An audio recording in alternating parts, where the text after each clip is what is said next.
সেখানে তার হাতে মানুষ বায়াত নেওয়া শুরু করত। তবে এই হুসাইন বিন নুমাইর সেখানে তাকে হত্যা করতে পারে নাই, বরং সে ফিরে যায়, কারণ ওই বছরে ইয়েজিদ মারা গিয়েছে। এটা আল্লাহ পাকের ফয়সালা। হয়তো মানুষ তার প্রতি প্রচুর রুষ্ট ছিল, মানুষ দোয়া করেছে, মানুষ বদদোয়া করেছে, অনেক কিছুই করেছে, আল্লাহ পাক ওই বছরেই সে মারা যায়। কিন্তু সে খুব ব্যথিত ছিল শেষ বয়সে হুসাইন রাদিয়াল্লাহু আনহুর এই ঘটনা ঘটিয়ে দিল। আমরা দোয়া করি আল্লাহ পাক যদি আল্লাহ পাক তার নিজ দয়ায় তাকে মাফ করতে পারেন, কোন সুযোগ থাকে আল্লাহ পাক তাকে মাফ করতে পারেন, যে আমরা পলিটিক্যালি এই ঘটনাগুলো সমালোচনা করতে পারি। আল্লাহ সুবহানাহু ওয়া তাআলা তাকে বললেন, তোমার লাঠি তুমি সাগরে নিক্ষেপ করো। লাঠি সাগরে নিক্ষেপ করলেন, 12টা রাস্তা তৈরি হয়ে গেল। আল্লাহ ভরসা প্রতিদান, আল্লাহ ভরসা করলে মানুষ প্রতিদান পায়, কিন্তু ভরসা করার মতো ভরসা করতে হবে।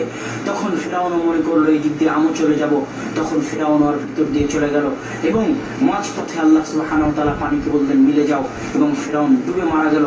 শেষ সময় সে ঈমান আনার চেষ্টা করছিল, আল্লাহ বললেন আল ইয়াউমা নুনাজ্জিকা বিবাদানিকা, আজ থেকে আমি ফিরআউনের লাশকে অক্ষত রাখবো। দুনিয়ার সব লাশ পচে নষ্ট হয়ে যায়, কিন্তু ফিরআউনের লাশকে আল্লাহ সুবহানাহু ওয়া তাআলা আজও অক্ষত অবস্থায় মিশরের জাদুঘরে রেখেছেন। এই ফিরআউন যেদিন ডুবে মারা গেল সেই দিন ছিল 10ই মুহররম। সুতরাং ঐতিহাসিকভাবে আমাদের মাথায় কারবালার ঘটনা নিয়ে, কারবালার ঘটনায় না কোনো ফজিলত আছে, না কোনো ফায়দা আছে, না কারবালার ঘটনা জানার মধ্যে কোনো নেকি আছে, না ওর মধ্যে আকীদা আছে, না ওর মধ্যে আমল আছে, কিছু নয়, জাস্ট একটা ইতিহাস।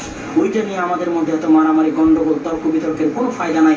কিন্তু এই মহান ঘটনা, যে ঘটনার মাধ্যমে আল্লাহ ফিরআউনকে ডুবিয়ে দিলেন, মুসা আলাইহিস সালামকে নাজাত দিলেন, এই ঘটনা আমাদের জন্য শিক্ষণীয়।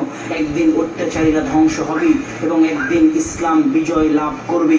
যারা হক পথে থাকে তারা একদিন বিজয় লাভ করবে। এই ঘটনাকে সামনে রেখে আমরা আগামী 10 তারিখ ইনশাআল্লাহুল আজিজ শনিবার সিয়াম রাখবো ইনশাআল্লাহ।